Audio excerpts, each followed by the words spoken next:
What is controlling us? Why are we being controlled?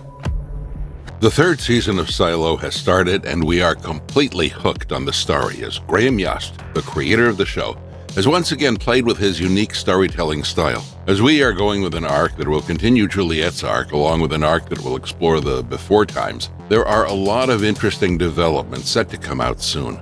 Now, generally the readers of Hugh Howey's original books might be able to spoil the series for you, but it turns out that Yost is doing his own developments here. So, let's just go through some of the major differences between the books and the Apple TV series Silo, and maybe understand what's next in the series. This is government and industry working together on a level not seen since World War II. Adapting the first book in 2 seasons. Fans of the Silo books might already be aware that Graham Yost has taken his own approach to adapting the first book, dividing it into 2 seasons. In fact, chunks of the second book also appear in the second season, and instead of going the way of saving Juliette till the end, Yost decided to go back and forth.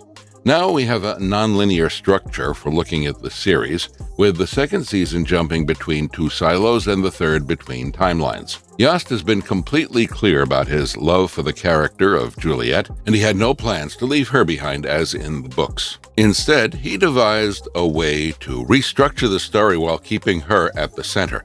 As we go through the other changes, you'll see many moments when characters have expanded arcs or are wrapped up quickly to keep Juliette at the center of the arc. But this method has actually carved out a unique path for the show to give us a flashback in the latest season while staying hooked to her arc. One major example of this is the use of the memory loss arc to mirror events in both the present and the before times. In an interview with Geeks of Color, Yost mentioned, there was actually one for the end of season 2 that was a big moment, but a lot of it was trying to figure out how we were going to get these 2 storylines, 2 different timelines to work together, that it can't just feel like an arbitrary thing going back and forth, or feel like one was reflecting the other.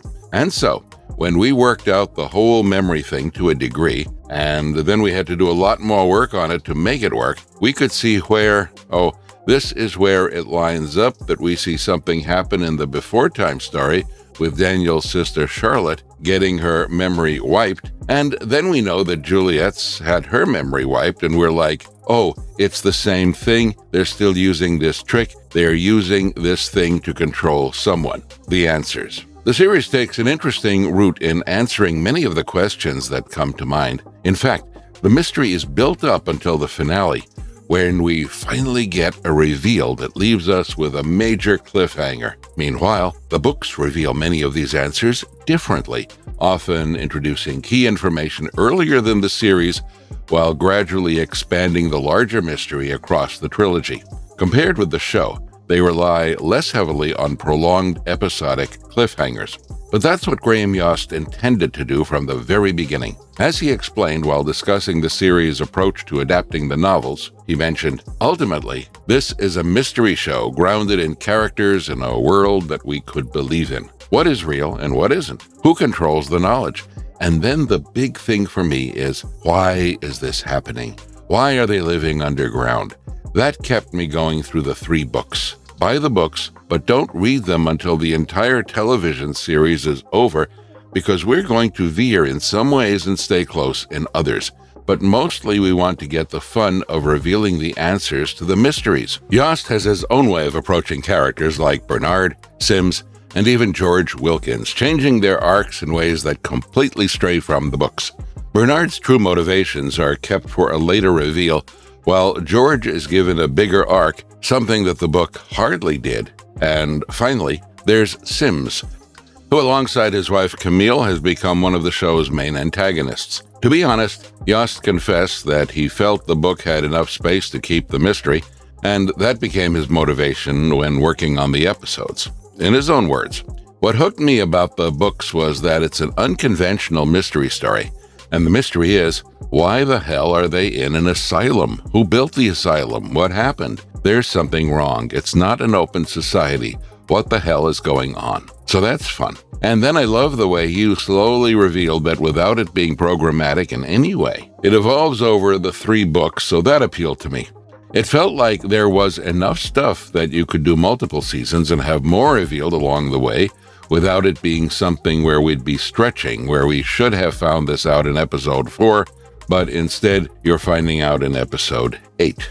Inside the Silo. There's a lot of time that we have spent inside the silo by now, enough to make us feel a bit of relief that we're getting to see more of the outside world in the new season with the Before Times arc. So much so that there has been a sigh of relief from both the viewers and the production team behind the show as they slowly shift away from the claustrophobic environment of the silo. One of the challenges fans of the books considered when the world would be showcased on screen was the world within the silo. Fans of the book are well aware of how the books masterfully immerse us in the silo's hierarchy through vivid detail and the characters' psychological burdens. The show takes a simpler approach to this. Instead of delving into the inner workings and importance of the resources, it focuses on making these elements digestible for viewers through subplots. But that doesn't mean that it was entirely easy to work around this visual masterpiece.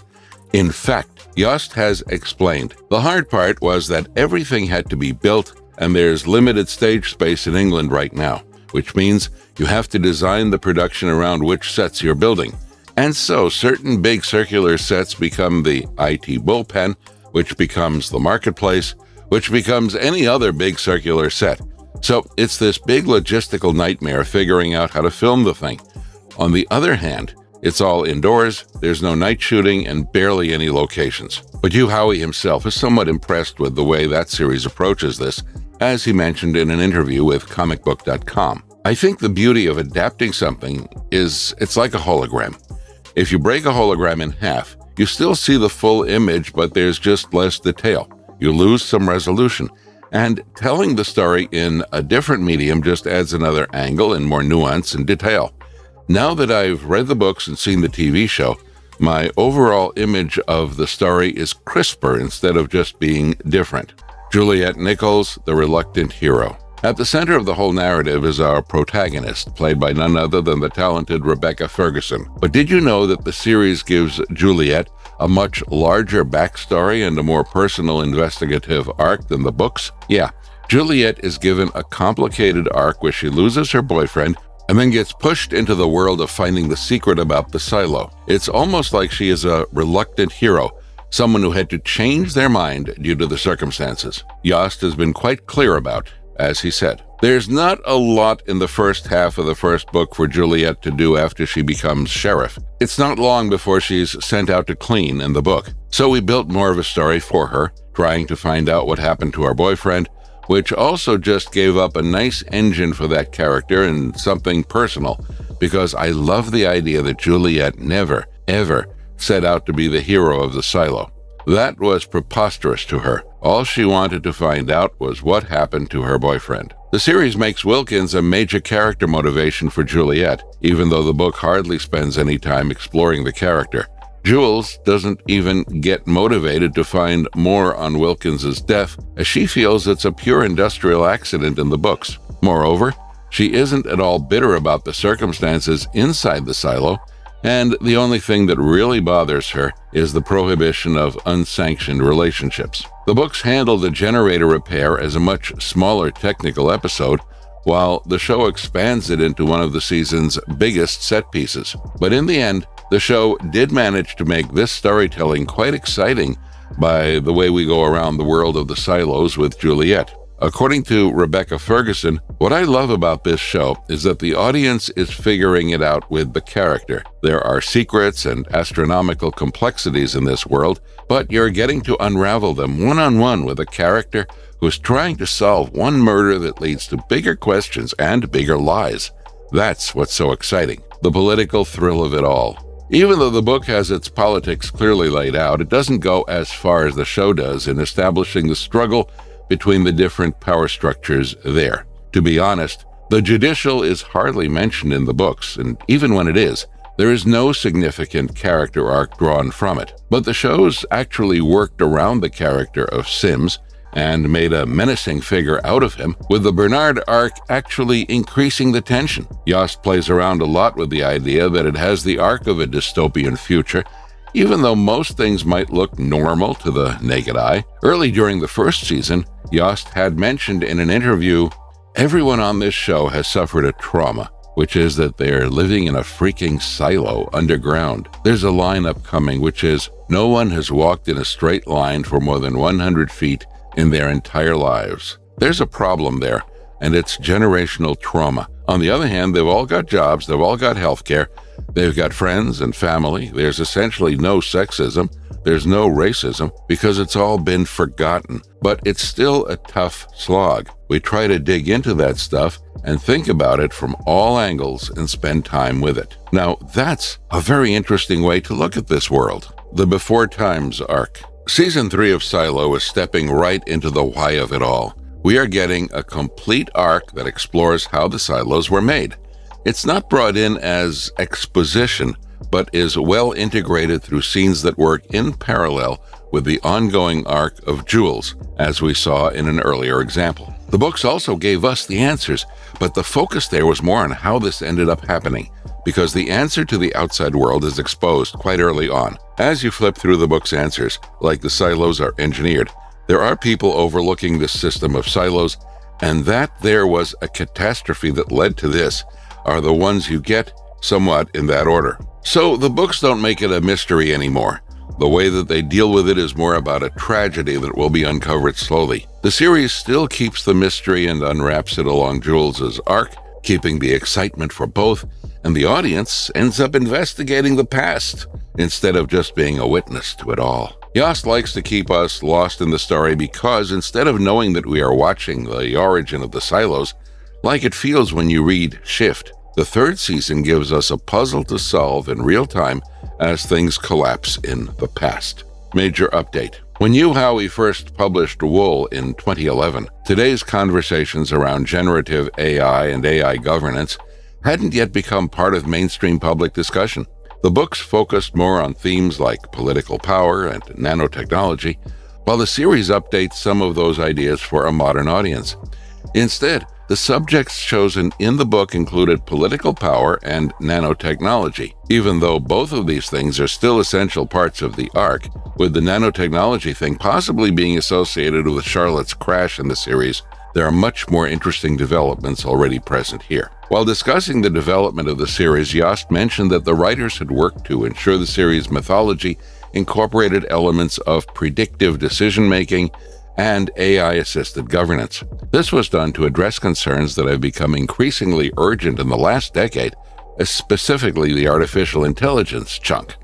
So, Yost isn't simply adapting Hugh Howey's work, he is actually translating these elements of the work for a contemporary audience, a rebellion. The civil unrest is also a major part of the story. As tensions grow within the silo, the hierarchy becomes increasingly clear, and those working on the lower floors plan to get some answers. In fact, the growth of the rebellion is evident through the characters Knox and Shirley, who play a significant role in its rise, along with the others in the mechanical. Surprisingly, Shirley, who is also a close friend of Jules, was introduced much later in the books, and there's hardly any hint of her friendship with Jules early on. But the series actually uses her as an essential part of the rebel arc, and we see that growth. The books show that the rebellion largely supported Jules and took her side throughout the narrative. But the series spends a lot of time with them, and we get to see these independent arcs develop over time, along with how their loyalty is tested and what the rebellion costs them. Allowing the rebellion to grow highlighted the balance between Bernard and his control, slowly uncovering his true self in the absence of Jules. Stranding Jules inside Silo 17 became an essential parallel through which we could also explore the reality of the control of the silo in Silo 18 through the rebellion, the syndrome. Now this one is a very interesting development, something that adds a lot more depth to the people inside the silo. There's nothing called the syndrome in the books. It was purely developed for the series, and we got insight into it through Billings. There's a signboard in the series that explains the condition's symptoms as involuntary twitching is the first sign, leading quickly to shaking of the extremities, flashes of pain and muscle spasms are next. Balance and movement are severely impaired. If left untreated, the infection will attack the brain, resulting in reduced cognitive function and, finally, a shutdown of the entire nervous system. It is evident that this condition could also lead to people being removed from positions of authority, which could have had major consequences for Billings's arc. But this wasn't made just for the sake of the story. It actually fits the narrative more broadly. According to Graham Yost, it aligns with the obvious fact that the conditions under which these humans were kept in the silos weren't supposed to be that way. According to him, there is a sense at the core that this is wrong. Human beings weren't meant to live like this. Talking about that with Hugh, we came up with something called the syndrome. Is it genetic? Is it this or that? It's something people are ashamed of, and we wanted to play with that. If you have the syndrome, you shouldn't have access to any weapons. You shouldn't have physical activity. It's interesting how Yost drew a lot of help from Hugh Howey when developing the series, as it ends up coloring many of its details in a very interesting way. The major characters. Now, let's get into the major character arcs that have been changed, even though we have discussed most of them and the reasons behind them. Yost decided to expand certain characters to make it easier to bring some ideas to the forefront and get into it right away. One major example of this is Billings, a character who has always been seen in a positive light from the beginning. However, he had a very different arc in the books, with him being Bernard's choice for sheriff and taking over the role after Jules is sent out to clean. Not only that, though, Billings was actually a bit of an asshole in the books, and he takes his time to take sides with the rebels. Yeah, that's tough to imagine considering the way the character is introduced in the series. Apart from that, there's the gender swap on Walker, who was originally a male mentor figure to Jules. But Yost has clear reasoning for this swap. According to him, we also changed the gender of Walker, who was a man in the book, but I wanted Juliette to have a mother figure. There's a bunch of actresses in that age range who are just so spectacular that when the first choice couldn't do it, we got someone equally great in Harriet Walter, and we're absolutely blessed with that. Then there's Lucas, presently a fugitive inside the silo. Nobody knows where he is. The series shows that Lucas happens to come across Juliette, and they have a brief interaction, only for the latter to realize that he was working with the authorities. In the process, Lucas is sent to work in the mines. In the books, however, Lucas was a close friend of Bernard's and his pick for a shadow, and their relationship became the key to the story in Wool. In the books, Lucas is completely infatuated with Jules, and Bernard doesn't know that, while Bernard's true villain arc is something that Lucas is unaware of. By the way, during their interaction in the cafeteria, both of them know that the lights were stars in the book. In fact, the only thing that the residents didn't know was how far these celestial bodies were from them. Also, it's crazy how Scotty has been completely omitted from the show. He was definitely one of the key supporting figures for Jules. Religion inside the silo. Another thing the series has largely omitted is the organized religious structure found in the books, including priests and other clerical figures within the silo. In fact, it ends up becoming a major part of the arc in the third book, but until then, there's a vague presence of some sort of religious group in the books. Later, in Dust, we get to see a reverend become a significant character. But Yost not picking on that somewhat makes sense because he has built a world of a civil religion where things like the Founders, the Pact, cleaning, and relic laws play a major role. Rebecca Ferguson put it best when she said, "Living out here, we see the world, and we travel, and we fly. There's a godlike experience of how things were created with the Earth, and the planets, and the solar system," she said. "We have none of that in the silo. We have the walls, and the confinement, and the locked ethos of our world. And that's it. You don't ask more questions. There is no necessity for something bigger than us." While Tim Robbins, who plays Bernard, linked up the idea of religion with history and stated, "The history can't be known, but the mathematics can be known. The technical can be known. There is no religion," he revealed. "There is no God. The maintenance and survival of the silo is in adherence, in a way, to a new religion, which is the religion of a technocracy." From Donald to Daniel. Now, coming back to the before times, something that will have our eyes glued to the upcoming episodes of the series is a fun little change they made. The first look we got at the before times was the interaction between Congressman Daniel Keene and journalist Helen Drew. Yost changed Donald Keene's name in the books to Daniel Keene, and the reason is quite obvious. When asked about it, he explained, "We've monkeyed with the origin story dramatically, renaming him from Donald to Daniel. Whichever way you are on the political spectrum, we just didn't want anyone named Donald in that role. It's just too confusing for people. Are we making a point? Are we not making a point? We're just not going to address the point." Charlotte and the nanoparticles. Lastly, don't think it's not a major one, because this detail actually changes what we will be seeing in the upcoming episodes. In fact, I would say spoiler alert before jumping into this piece of information. Charlotte's F-35 mission has raised quite a few eyebrows, including among those who have already read the books, because this event doesn't appear there. Charlotte is introduced as a supporting character who was indeed a drone pilot and served in Iraq, but she was primarily busy helping Daniel's character get some drugs, which would end up developing his immunity to memory suppression drugs. I know that's a lot of information at once, and somehow these do link up with whatever we have seen so far in the very first episode of Season 3. But wait, even though the Iran angle is part of the book, Thurman uses it only as justification for the nuclear reset of civilization. Because Iran had managed to weaponize nanotech, what Thurman believed was inevitable. What we are seeing Yost and the writers do this season is basically a dramatic exploration of the backstory, something that will be absolutely thrilling and a lot more detailed. The way the episode began with Charlotte's arc and also ended with her, in a way, it's quite clear that we are going to go into an absolutely thrill-paced origin story. And that will wrap it for this exploration of the Silo story. Thanks for watching. Make sure to hit the subscribe and the like buttons, and I'll see you in the next one.